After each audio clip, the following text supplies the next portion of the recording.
ٹھیک ہے، تو یہاں پر تو ذکر یہ ہے نا کہ انی آنستو، ویسے تو یا یہ معنی آتے ہیں نا دیکھنے کے، یہاں آنستو میں نے دیکھا، اس سے مراد ایسی چیز دیکھنا ہوتا ہے کہ جس کو دیکھنے سے دل میں انس و طمانینت کا احساس پیدا ہو، جس کو دیکھنے سے انسان کو سکون مل جائے،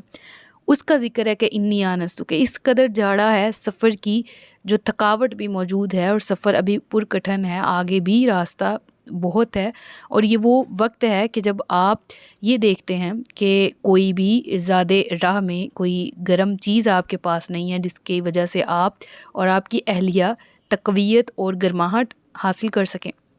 تو ایسے میں آپ یہ کہتے ہیں کہ میں تمہارے پاس اس میں سے کوئی چنگاری لے آؤں یا آگ کے پاس کوئی راستہ بتانے والا پاؤں، یعنی کہ اندھیری رات ہے جیسے میں نے آپ کو بتایا، تو ممکن ہے کہ وہاں کوئی ایسا آدمی بھی مل جائے جو ہمیں مصر جانے والا صحیح راستہ بتا دے اور ہم اس تاریک رات میں ادھر ادھر بھٹکتے نہ پھریں۔ یعنی اوبویسلی جس جگہ آگ جل رہی ہو، عرب لوگوں میں نا یہ مشہور تھا کہ پہاڑ، جو شخص سردار ہوتا تھا نا، وہ اپنے گھر کے سامنے نا ایک بلند جو چوٹی ہے، ٹھیک ہے، اس میں آگ روشن کرتا تھا تاکہ جو مسافر ہیں وہ راہ پائیں اور وہ جان لے کہ یہاں کچھ لوگ بستے ہیں، آباد ہیں، تو اگر رات کے وقت کوئی سفر کرتا تھک جائے تو ہم اس کی مہمان نوازی کرنے کو تیار ہیں۔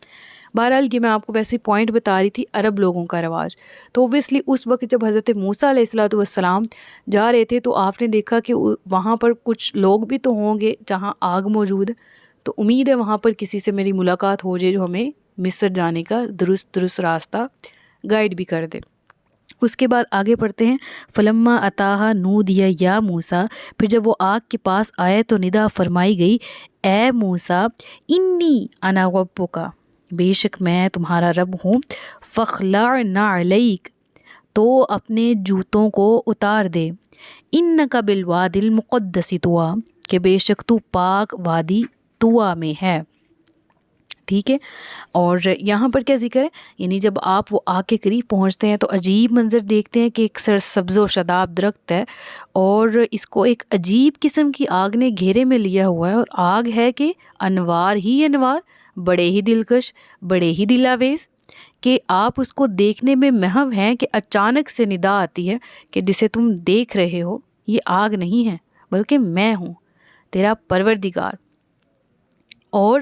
اب تم بارگاہ رب ذوالجلال میں حاضر ہو، اور یہ طویٰ کی مقدس وادی ہے، اور ادب و احترام کا تقاضا یہ ہے کہ جوتے اتار کر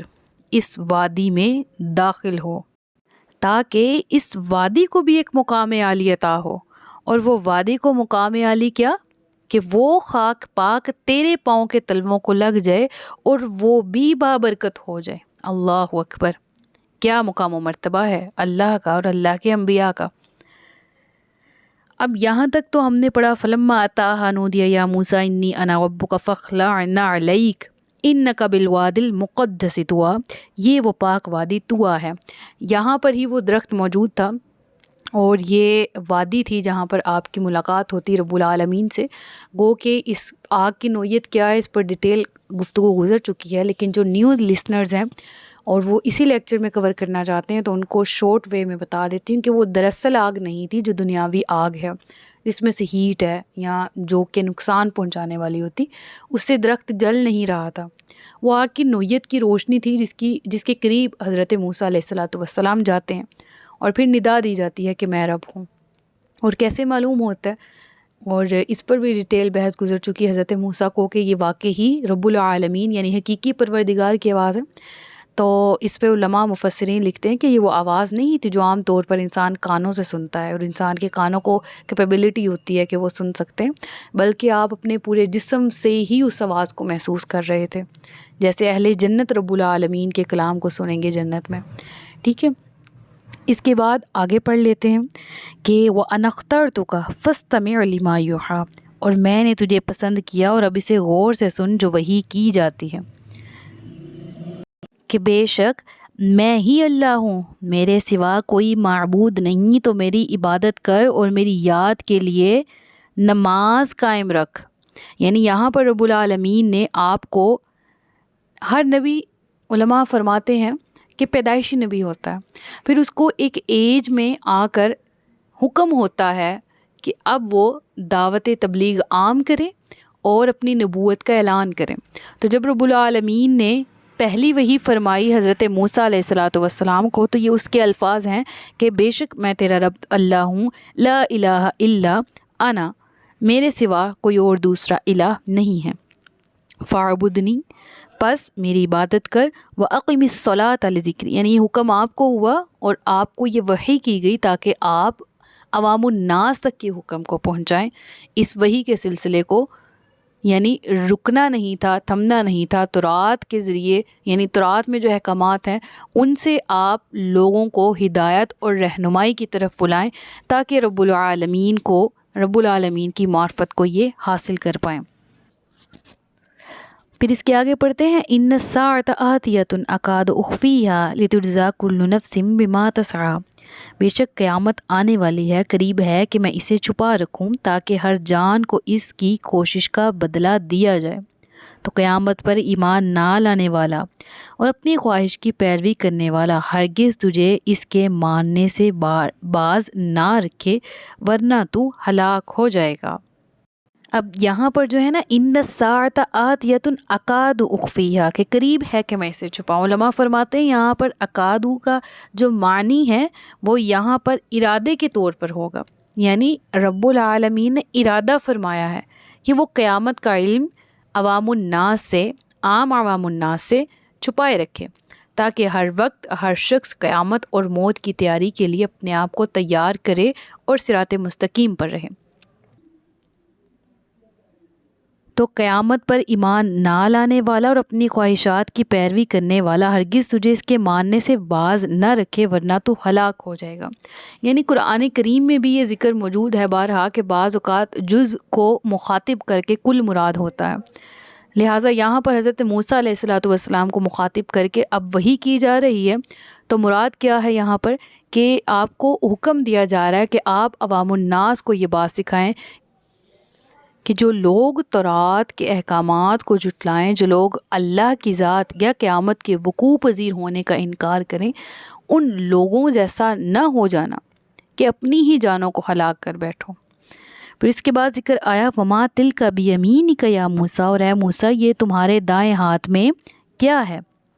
اب حضرت موسیٰ علیہ الصلوۃ والسلام کو رب العالمین یہاں فرما رہا ہے کہ وما تلک بیمینک یا موسیٰ، اور تمہارے دائیں ہاتھ میں کیا ہے؟ آپ نے اپنا عصا مبارک پکڑا ہوتا ہے نا، ٹھیک ہے؟ تو اس آیت میں اب مقصد یہ نہیں ہے کہ کسی نامعلوم چیز کو معلوم کرنا، بلکہ حضرت موسیٰ علیہ الصلوۃ والسلام کو اپنے آپ سے مانوس کرنا ہے، ٹھیک ہے، اور اس ڈنڈے کی طرف متوجہ کرنا ہے جو آپ نے اپنے ہاتھ میں پکڑا تھا، تاکہ آپ اس ڈنڈے کی طرف متوجہ ہوں، اور جب وہ سانپ بن کر لہرانے لگے تو انہیں یقین آ جائے کہ یہ رب العالمین کی طرف سے عطا کردہ معجزہ ہے۔ مراد کیا ہے کہ اللہ تبارک و تعالیٰ حضرت موسیٰ سے جب کلام فرما رہا ہے تو ان کو اپنے آپ سے مانوس کر رہا ہے، ٹھیک ہے، تو ان کی توجہ جو ہے وہ اپنے عصا کی طرف جائے، اس لیے آپ نے سوال کیا کہ تیرے ہاتھ میں کیا ہے، ٹھیک ہے۔ تو آپ آگے سے فرماتے ہیں قال ہی عصای، آپ فرماتے ہیں کہ یہ میرا عصا ہے، میں اس پر تکیہ لگاتا ہوں اور اسے اپنے بکریوں پر پتے جھاڑتا ہوں، اور میری اس میں اور بھی کئی ضرورتیں ہیں، یعنی جب میں تھکتا ہوں تو میں اس کے ساتھ ٹیک لگا کے آرام فرماتا ہوں، جب میں اپنی بکریوں کو چارہ ان کے لیے تلاش کرنا ہوتا ہے تو اس سے میں درختوں کے پتے جھاڑ کے ان کے لیے چارہ کرتا ہوں، چارے کا بندوبست کرتا ہوں، اور اس کے علاوہ بھی میرے اس سے بہت کام ہیں۔ پھر رب العالمین کیا فرماتا ہے؟ قول القیہا یا موسیٰ، وہی بات کہ میں نے آپ کو سٹارٹ میں کہا کہ پہلے مانوس کیا اور عصا کی طرف متوجہ کیا، حضرت موسیٰ نے مکمل تعارف دیا کہ رب العالمین اس سے یہ کام ہوتے ہیں۔ قول القیہا یا موسیٰ فالقاہا، تو موسیٰ نے نیچے ڈال دیا، فاذا ہی حیۃ تسعی، تو وہ اچانک سانپ بن گیا۔ قال خذھا ولا تخف، تو اللہ تبارک و تعالیٰ نے فرمایا اسے پکڑ لو اور ڈرو نہیں، سنعیدھا سیرتھا الاولی، ہم اسے دوبارہ اس کی پہلی حالت پر لوٹا دیں گے۔ یعنی یہاں مراد کیا ہے کہ رب العالمین نے جب آپ کو کہا کہ اپنا عصا آپ زمین کی طرف ڈال دو، تو آپ نے رب العالمین کے حکم سے اس عصا کو جب زمین میں ڈالا تو وہ دیکھتے ہی دیکھتے کیا ایک بہت بڑا سانپ بن گیا۔ اب یہاں پر جو ڈیٹیل ہے وہ بھی بیان شدہ ہے، لیکن پھر بتاتی چلوں کہ حضرت موسیٰ نے جب اس طرح خلاف عادت امر ہوتا دیکھا، اور انسانی فطرت ہے کہ جب انسان اپنے سامنے اس طرح کوئی عمل ہوتا دیکھتا ہے تو وہ اس کی طبیعت خوف کھاتی ہے، تو اسی طرح سے حضرت موسیٰ علیہ السلام نے جب اس بڑے سے سانپ کو دیکھا اور اپنے عصا کو اژدہا بنتے دیکھا تو آپ نے ایک دم خوف کھایا، تو رب العالمین نے آپ کو بڑے پیار سے مخاطب کر کے کہا کہ قال خذھا ولا تخف، اس کو پکڑ لو، ڈرو نہیں، سنعیدھا سیرتھا الاولی، ان قریب ہم اس کو پہلی ہی حالت میں لوٹا دیں گے، وَاضْمُمْ يَدَكَ إِلَىٰ جَنَاحِكَ۔ تو ایسا ہی ہوا، پہلے میں آپ کو یہاں تک بتا دوں کہ حضرت موسیٰ علیہ السلام نے اس عصا کو اللہ تبارک و تعالیٰ کی طرف سے حکم جب ہوا نا تو دوبارہ سے ہاتھ لگایا، جیسے ہی پکڑا، یعنی وہ پہلے عصا تھا، جب آپ نے پھینکا وہ سانپ بنا اور آپ نے ایک دم خوف کھایا، تو رب العالمین نے آپ کو حکم دیا کہ اس کو پکڑو اور ڈرو نہیں۔ جب آپ نے دوبارہ ہاتھ لگایا تو وہ اژدہا تھا، اس سے دوبارہ عصا میں کنورٹ ہو گیا، ٹھیک ہے۔